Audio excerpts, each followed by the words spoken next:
বন্ধুরা, তোমরা যারা এসব একঘেয়েমি গল্প শুনতে শুনতে ক্লান্ত হয়েছ, তাদের জন্য নিয়ে এসেছি একদম খোলামেলা অডিও গল্প। এসব অডিও গল্পের ওয়েবসাইটের লিংক কমেন্ট দেয়া আছে, আর কিভাবে সাইট থেকে গল্প শুনবে সেটার টিউটোরিয়াল দেয়া হলো। সাইটে ঢোকার পরে এরকম বিজ্ঞাপন আসলে এখান থেকে কেটে দিবেন। যে গল্প শুনতে চান সেটাই ক্লিক করার পর যদি অন্য জায়গায় নিয়ে যায়, তাহলে ব্যাক বাটন চাপ দিতে হবে। তারপর আবার গল্পের উপর ক্লিক করতে হবে। তারপর এই জায়গা থেকে প্লে বাটনে ক্লিক করতে হবে। প্লে বাটনে ক্লিক করার পর যদি আবার বিজ্ঞাপন আসে, তাহলে বিজ্ঞাপন এখান থেকে কেটে দিতে হবে। আমার শ্বশুরমশাইয়ের একটা পুরনো বাড়ি ছিল, যেখানে কয়েকজন পুরনো ভাড়াটে বহুদিন ধরে থাকতেন। নামমাত্র ভাড়ায় থাকলেও শ্বশুরমশাই কখনো তাড়া দেননি কাউকে। তিনি আর শাশুড়ি মা চলে যাওয়ার পর একমাত্র মেয়ে হিসাবে আমার স্ত্রী সেই বাড়ির মালিকানা পায়। স্বাভাবিকভাবেই বাড়ির খেয়াল রাখা আর মাসে মাসে ভাড়া তোলা এই দায়িত্ব এসে পড়ে আমার ওপর। আমি ২-৩ মাস পর পর গিয়ে ভাড়াটেদের সঙ্গে দেখা করতাম, গল্পগুজব করতাম আর ভাড়া নিয়ে ফিরতাম। এই কয়েকবার যাওয়া আসার মধ্যে বেশিরভাগ ভাড়াটের সঙ্গেই একরকম আত্মীয়তা হয়ে যায়। তবে ৩ জন ভাড়াটে সদস্য ছিল যাদের আলাদা একটা আন্তরিক টান অনুভব করতাম: বিপাশা বৌদি, অরুণিমা বৌদি আর রমা কাকিমার মেয়ে সঞ্চিতা। এরা সবাই বয়সে অপেক্ষাকৃত তরুণ। বিশেষ করে সঞ্চিতা মাত্র ২৪ বছর বয়স, কিন্তু স্বভাব চরিত্রে বেশ পরিণত। সঞ্চিতা দারুণ চা বানায়। ওর হাতের চা না খেয়ে আমি কখনো ফিরি না। এক দিন ও যখন চায়ের কাপটা আমার হাতে দেয়, ওর হালকা হাসি আর চুপচাপ চোখের দিকে তাকিয়ে থাকা কোনো কারণে মনটা একটু অন্যরকম হয়ে ওঠে। কিছু বলি না, শুধু এক চুমুকে চা খেয়ে নিই। বিপাশা বৌদি একটু আধুনিক ধাঁচের। বাড়ির ভেতর সবসময় একটা ঢিলেঢালা নাইটি পরে ঘুরে বেড়ান, যেন কারো তোয়াক্কা করেন না। আমি যখন ওনার ঘরে ঢুকি, উনি পাশে বসে ভাড়া গুনে হাতে তুলে দেন।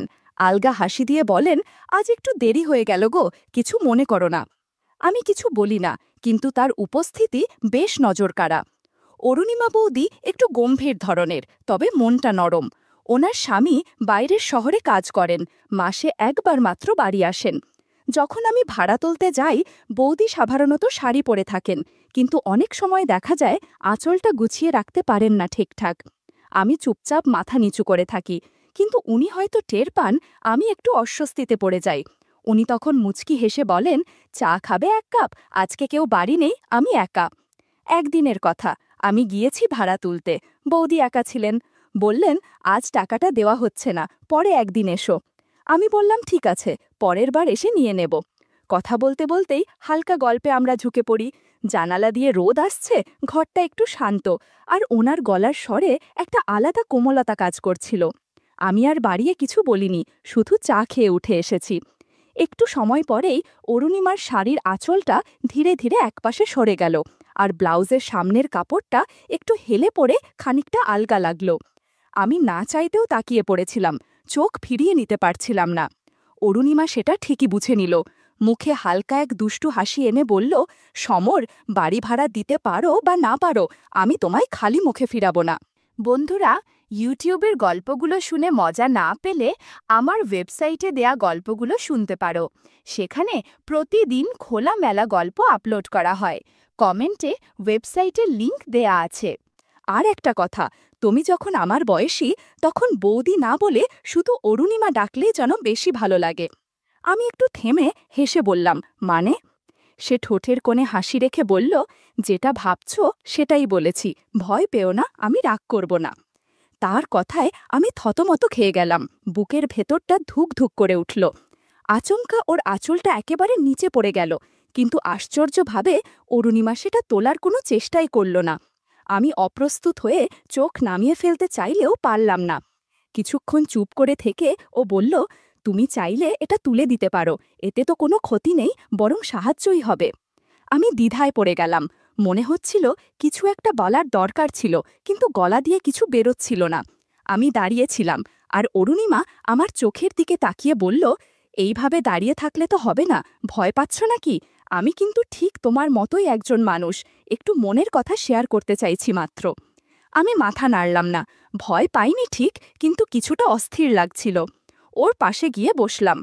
অরুণিমা তখন একটু ধীরে বলল, তুমি জানো, আমার স্বামী অনেক দূরে চাকরি করে, মাসে একবার আসে, তাও 2-1 দিনের বেশি থাকে না। বাকি সময়টা আমি একা, কোনো কথা বলার মানুষ নেই, নিজের শরীর মন দুটোই চুপ করে পড়ে থাকে, আর এই নীরবতা খুব কষ্টের। আমি মনোযোগ দিয়ে শুনছিলাম, ওর চোখে যেন একটা চাপা অভিমান ছিল। তুমি যদি আমার বন্ধু হয়ে থাকো, অরুণিমা বলল, তাহলে বুঝবে সব নারীর দরকার শুধু স্পর্শ না, দরকার কারো মনোযোগ, আদর, যত্ন। আমি তো তোমার কাছ থেকে কোনো বড় কিছু চাইছি না, শুধু চাই কেউ একটু আমাকে মানুষ হিসেবে দেখুক, অনুভব করুক। আমি কিছু বললাম না, শুধু মাথা নিচু করে ওর পাশে বসে রইলাম। চারপাশে নীরবতা, জানালার বাইরে তখনও বাতাস বইছে। অরুণিমার কণ্ঠে হালকা কাঁপুনি, কিন্তু চোখে ছিল একরাশ আন্তরিকতা। আমরা দুজনেই কিছুক্ষণ চুপ করে বসে থাকলাম, কোনো কথা বললাম না, তবু যেন অনেক কিছু বলা হয়ে গেল। সেদিন বিকেলের পর থেকেই আমার আর অরুণিমার সম্পর্কটা যেন এক অদ্ভুত জায়গায় পৌঁছে গেছিল। আমরা পরস্পরের কাছে একরকম স্বস্তি খুঁজে পেতাম। শারীরিক আকর্ষণ হয়তো ছিল, কিন্তু তার চেয়েও বড় ছিল একে অপরকে বোঝার চেষ্টা। আমি প্রায়ই সন্ধ্যার পর ওর ঘরে গিয়ে বসতাম, একটা চা, একটু গল্প, আর মাঝে মাঝে নীরবতা। একদিন সন্ধ্যায় হঠাৎ অরুণিমা ফোন করে বলল, কি গো সমর, আমাকে একেবারে ভুলেই গেলে?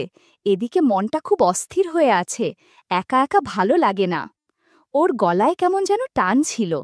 আমি দেরি না করে সেদিনই চলে গেলাম। ঘরে ঢুকে একটু চমকে উঠলাম। অরুণিমার পাশে বসেছিল তার বান্ধবী বিপাশা, যাকে আমি আগেও কয়েকবার দেখেছি। দুজনেই খুব স্বাভাবিকভাবে বসেছিল, কিন্তু তাদের চোখে মুখে একটা চাপা উত্তেজনা কাজ করছিল, যেটা আমি আগে কখনো দেখিনি। আমার দিকে তাকিয়ে অরুণিমা মুচকি হেসে বলল, আজ তো আমি একা নই, আমার একমাত্র সত্যিকারের বান্ধবীকেও আজ ভাগ করে নিতে চাই তোমার সাথে। মানে, ও আজ একটু ভালো সময় কাটাতে চায়। বিপাশাও একা থাকে, অনেক অভাব থাকে মনে। আমি একটু থমকে গেলাম, কিন্তু ওদের হাসি মুখ দেখে বুঝলাম কোনো জোর জবরদস্তি নয়, এ যেন একসাথে কিছু ভাগ করে নেওয়ার মতো। ঘরে বাতাসটা ভারী লাগছিল। আমি চুপচাপ গিয়ে বসতেই অরুণিমা আমার হাত ধরে বলল, ভাড়া তো আগেই মাফ করেছিলে, কিন্তু তুমি যে আমাকে কিছু দিয়েছিলে সেই দিন, সেটার কথা আজও মনে পড়ে। সেই ভালোবাসা, সেই যত্ন, ওটা পেলে ভাড়ার দরকারই পড়ে না। বিপাশা একটু লাজুক গলায় বলল, আমিও কিন্তু চাই কেউ আমাকে একটু সময় দিক, কিছু অনুভব করুক।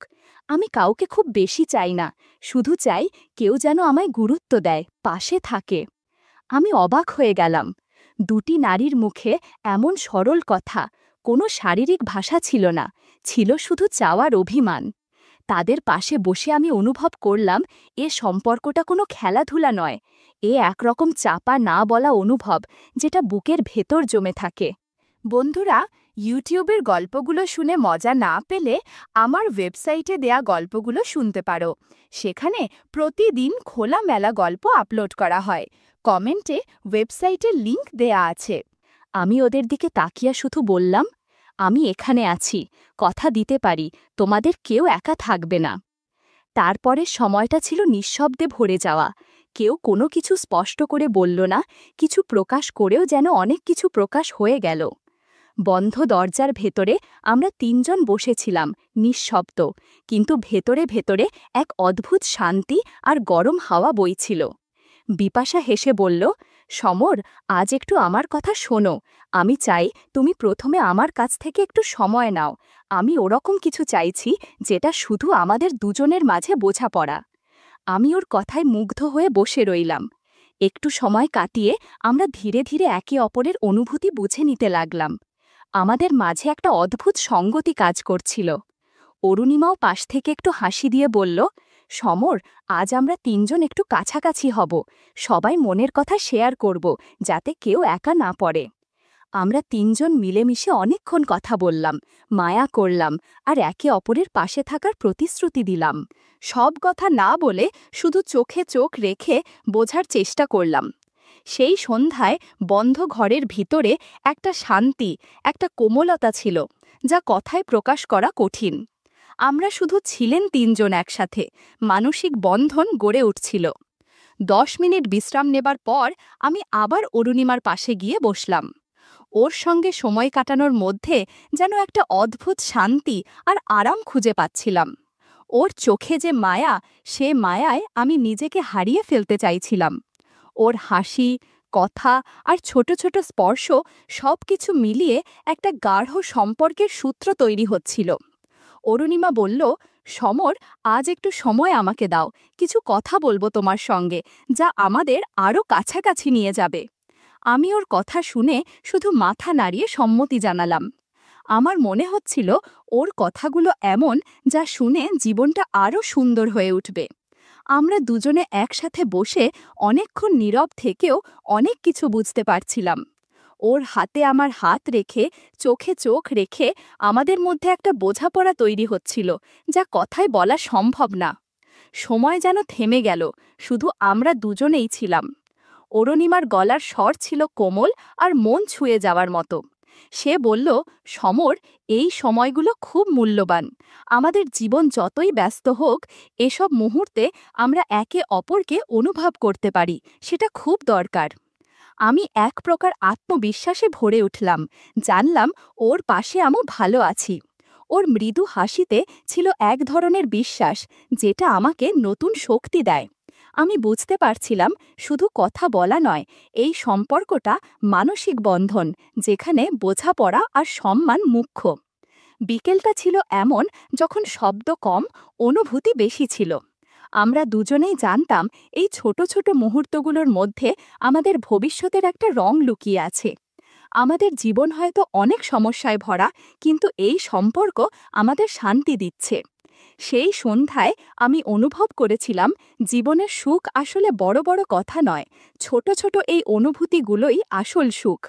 অরুণিমার পাশে বসে থাকা, ওর কথা শোনা, ওর হাসি দেখা, এই সবই আমার জীবনের সবচেয়ে বড় পাওয়া।